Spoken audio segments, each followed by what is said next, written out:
எனக்கு மன வலிமை கொடுப்பதும் அனைத்து வகையிலும் தோல் கொடுப்பதும் எங்களுடைய தோழமை கட்சிகள் தான்.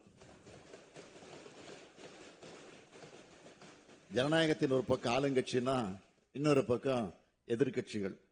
மக்கள் மன்றத்தில் தேவையற்ற பல விமர்சனங்கள் செஞ்சாலும் இந்த சட்டமன்றத்தில் சில ஆலோசனைகளும் வைத்திருக்கக்கூடிய எதிர்கட்சி உறுப்பினர்களுக்கும் என்னுடைய நன்றியை தெரிவிச்சுக்கிறேன்.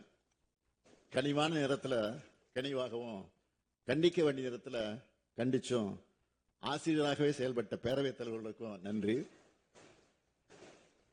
துணைத் தலைவர், பேரவை செயலாளர் உள்ளிட்ட அனைவருக்கும் நன்றி தெரிவிச்சுக்கிறேன்.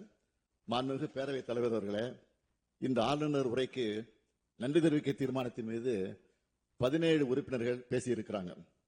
5 உறுப்பினர்கள் 58 திருத்தங்களை வழங்கியிருக்கிறாங்க. இந்த அரசுக்கு உதவுற வகையில் பல்வேறு ஆக்கப்பூர்வமான ஆலோசனைகளையும் விமர்சனங்களையும் தெரிவிச்சிருக்கிறாங்க. அதே போல சில கோரிக்கைகளையும் முன் வச்சிருக்கிறாங்க.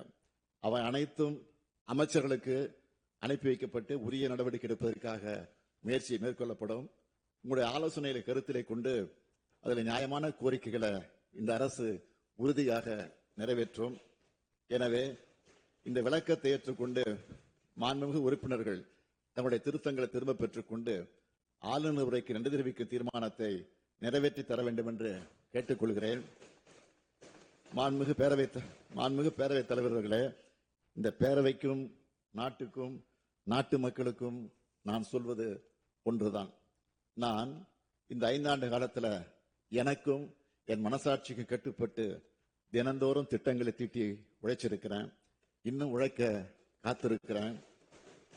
இந்த 5 ஆண்டு கால உழைப்பையும் வளர்ச்சியையும் பார்த்து அடுத்த 5 ஆண்டுகளுக்கும் திராவிட மாடல் ஆட்சி தான் தொடரணும்னு